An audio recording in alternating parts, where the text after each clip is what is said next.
Ну что ж, вот и настало время последней февральской сводки. И хотя следующая сводка по большей части тоже будет касаться событий, произошедших в феврале, выйдет она уже весной, 2 марта. Итак, давайте посмотрим, что там важного произошло на войне за предпоследнюю неделю зимы. Всем привет, это Руслан Левиев с очередной сводкой с войны. Как я и говорил на прошлой неделе, боевые действия на фронте по-прежнему в разгаре, если сравнить с январем. На юге Донецкой области, в районе бывшего Временского выступа, российские войска заметно продвинулись на север. Они смогли захватить как минимум большую часть сел Новоселка и Новоочеретоватое.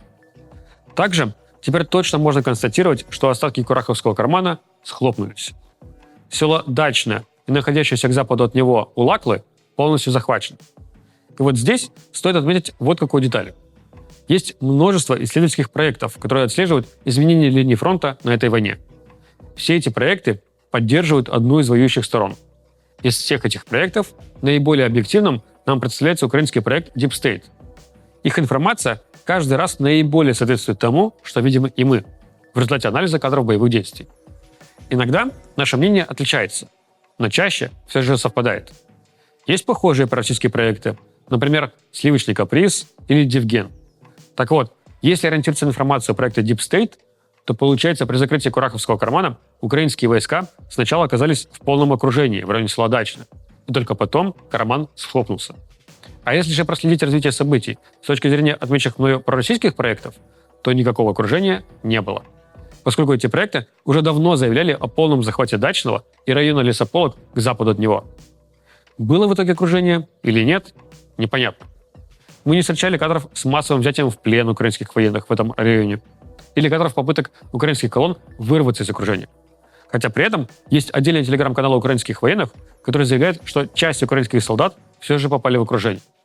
Стоит понимать, что все эти картографические сервисы и исследовательские проекты сталкиваются с той же проблемой, что и мы – нехватка информации. Местами тебе приходится предполагать, как выглядит текущая линия фронта, основываясь на общем бэкграунде событий и заявлениях обеих сторон. Поэтому у того же Deep State бывает, что карта меняется не в результате продвижения той или иной стороны, а в результате уточнения информации по текущей линии фронта. Итак, поскольку Кураховский карман схлопнулся и российские войска штурмуют уже Константинополь, я этот участок фронта далее буду называть Новопавловским направлением. Так его называют многие исследователи и журналисты. Хотя, к слову, Новопавловка находится далеко на запад от этого участка фронта в соседней Днепропетровской области. По Покровскому направлению прям какой-то дежавю. Опять скажу то же самое, что и на прошлой неделе. У российских войск продвижения на этом направлении нету, а у ВСУ есть локальный успех. К востоку от села Дачинское украинские подразделения отбили село Лысовка. А на восточном фланге Покровского направления они смогли отвоевать позиции в районе автодорожной развязки на дороге Покровск-Константиновка, к северу от Воздвиженки. Это та самая развязка, где еще примерно месяц назад обрушили эстакаду, контролируемым подрывом. В разных Z-каналах отсутствие российских продвижений на Покровском направлении объясняют сложностью логистики. Пишут, что Украина сосредоточила на этом направлении значительные силы. Беспилотники уничтожают все машины логистики, что делает невозможным нормальное снабжение передовых подразделений и их дальнейшие атаки. В Харьковской области, на Купинском направлении, армия России чуть-чуть расширила свой плацдарм на правом, то есть западном берегу реки Оскол в районе села Фиголевка. Если идти вверх по течению реки, то на самой границе, на правом же берегу, находится село Тополи. Еще в начале февраля российские подразделения форсировали реку Оскол в его районе и создали там тоже крохотный плацдарм. Вот примерно с того времени российские военные и начали расширять свой основной плацдарм в районе Двуречной не только на запад и юг, в сторону Купинска, но и на север, в сторону этого крохотного плацдарма в районе Тополей. Видимо, хотят сходящимися ударами вдоль берега сомкнуть свои позиции. Но пройти им туда предстоит еще очень много. От основного плацдарма до его крохотной мини-версии почти 17 километров, что очень много по меркам этой войны. В Курской области единственное изменение за неделю – это небольшое продвижение российских войск в районе освобожденного Свердликова. Хотя хайпа по событиям с этого района было много. В середине недели мне начали писать люди с вопросом: «Слушай, а что там говорят, какое-то новое вторжение России со стороны Курской области в Сумскую?» Все эти разговоры пошли из-за слов Владимира Путина, который сказал, что морпехи 810-й бригады доложили ему, цитирую, что бригада перешла границу в Курской области и вышла на территорию противника.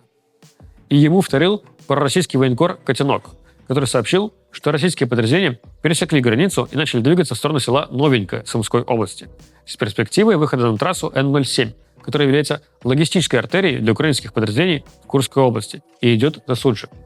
Хотя такое направление атаки выглядит довольно логичным, поскольку облегчает задачу зачистки украинского плацдарма, кадров пересечения границы опубликовано так и не было.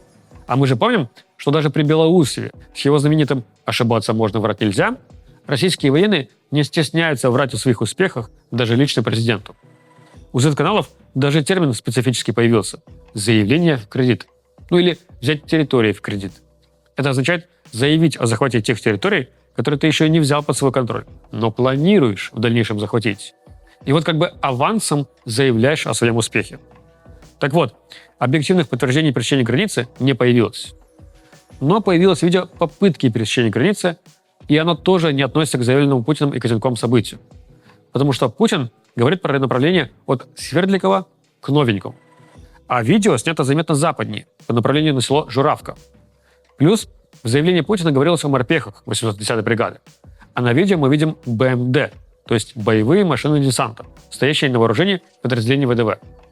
И даже на этом видео попытка пересечения границы оказалась неудачной. Там две машины БМД едут в сторону рва около границы, затем первая машина то ли подрывается на мине, то ли в нее попадает беспилотник, после чего десант спешивается и бежит обратно. И все.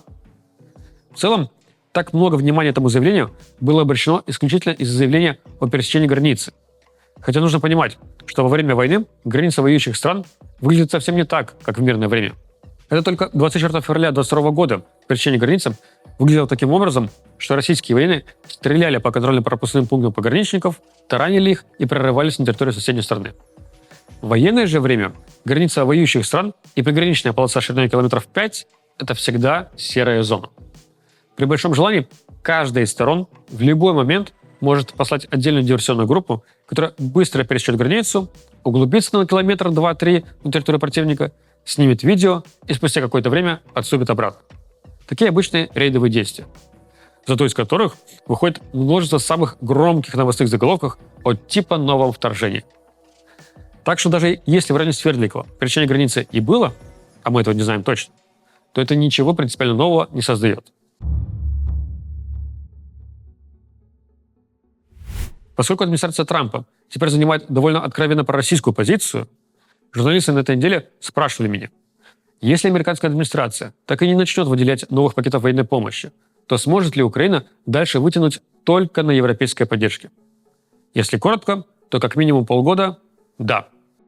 И в этом плане мы не согласны с прогнозом издания Le Monde, которые говорят, что полгода – это наоборот, максимум.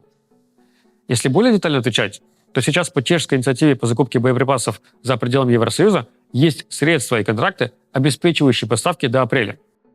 Плюс на наступающей неделе третья годовщина полномасштабной войны. И к этой дате Европа хочет приурочить объявление огромного пакета военной помощи аж на 6 миллиардов евро. Я пока не знаю про детали этого пакета, что именно собираются поставить и когда, но сумма, конечно, впечатляющая. Плюс в связи с позицией администрации Трампа главные европейские союзники собираются значительно увеличить поддержку Украины. Конкретики по этому поводу пока не звучало, но намерение очерчено. При этом есть и отдельные нюансы. Поскольку Америка ясно дала понять Европе, что она сама себя должна защищать, то это в отдельных странах может привести к тому, что приоритет будет отдаваться все же собственному перевооружению в первую очередь, нежели помощи Украине. Сегодня еще вот проходят выборы в Германии. Тоже пока непонятно, как это повлияет на дальнейшую немецкую поддержку Украины. Да, явный фаворит в гонке за позицию канцлера, Фридрих Мерц, высказывается в поддержку Украины и даже выступает за поставку ракет «Таурус». Но все же в Германии не так все просто. Там приходится строить коалиции, чтобы проталкивать важнейшие решения. Многие союзники отдают Украине военную технику, рассчитывая получить или купить взамен технику у Америки. И здесь тоже могут возникнуть проволочки. Например, Бельгия решила отложить поставки своих самолетов F-16 Украине до конца 2025 года, потому что задерживаются поставки американских F-35. Это не связано с приходом Трампа. Проблемы с поставками F-35, в том числе в американскую армию, начались еще 2 года назад. Но, тем не менее, это отражается и на помощи Украине, как видите.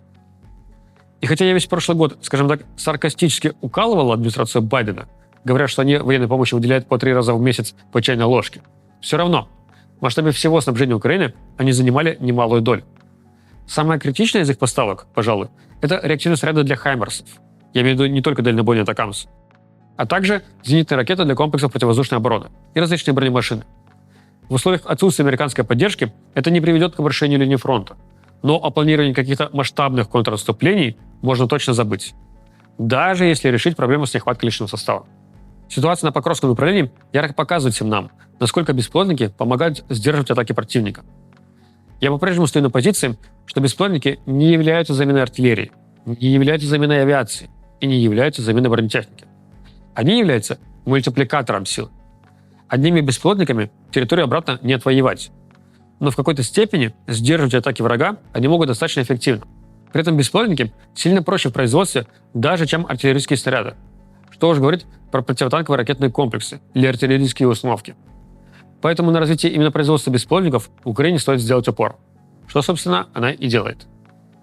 Минобороны Украины анонсировала планы направить на закупку FPV-дронов более $1 миллиарда. Собираются закупать в том числе дроны на оптоволокне. Кстати, по последним сейчас впервые проявилась их такая условная уязвимость. Поскольку от них на Земле остаются лежать провода, а точнее оптоволокно, то в теории можно отследить место пуска беспилотника, что на этой неделе украинские подразделения и продемонстрировали. Поскольку оптоволокно ярко блестит на солнце, то кучу тянущихся проводов на ветках деревьев было легко заметить и так отследить до места расположения операторов беспилотников, после чего по ним нанесли удар. Идут обсуждения того, что может предоставить Европа для гарантии выполнения возможных соглашений о прекращении огня между Россией и Украиной. Среди ключевых европейских союзников Украины можно назвать Великобританию и Францию. И вот у них есть своя военная структура быстрого реагирования, созданная еще в 2010 году.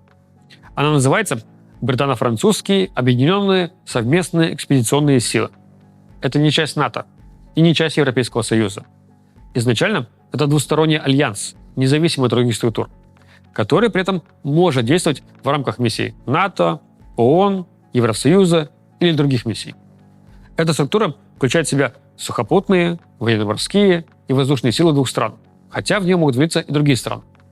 Когда они только-только формировались в 2010-х, их численность была до 10 тысяч человек. Сейчас, в рамках возможной миссии в Украине, говорят о контингенте в 25-30 тысяч человек. Но при этом предполагается, что они будут размещены не вдоль линии соприкосновения сторон, а около критических объектов Украины. Саму линию фронта планируют мониторить с помощью беспилотников, спутниковых данных и авиации. И как раз на авиационный компонент полагаются больше всего, потому что именно в этом преимущество европейских сил относительно российских. Европейская авиация должна будет контролировать небо Украины, по крайней мере, над той ее частью, которая находится под контролем украинских властей. Главный вопрос. Какие полномочия будут у такого контингента в случае нарушения условий прекращения огня?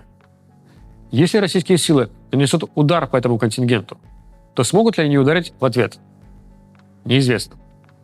Точно известно, что в случае удара по такому контингенту не будет автоматически задействована 5-я статья Устава НАТО, обязующая членов НАТО отвечать на военную агрессию.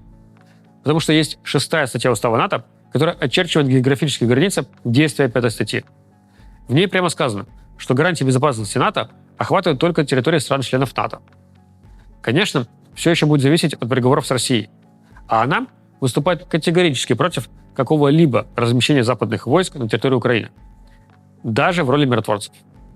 На этой неделе прошла первая встреча представителей США и России в Эр-Рияде, но война там не обсуждалась. Там обсуждали налаживание отношений между двумя странами и восстановление контингента дипломатических представительств друг у друга.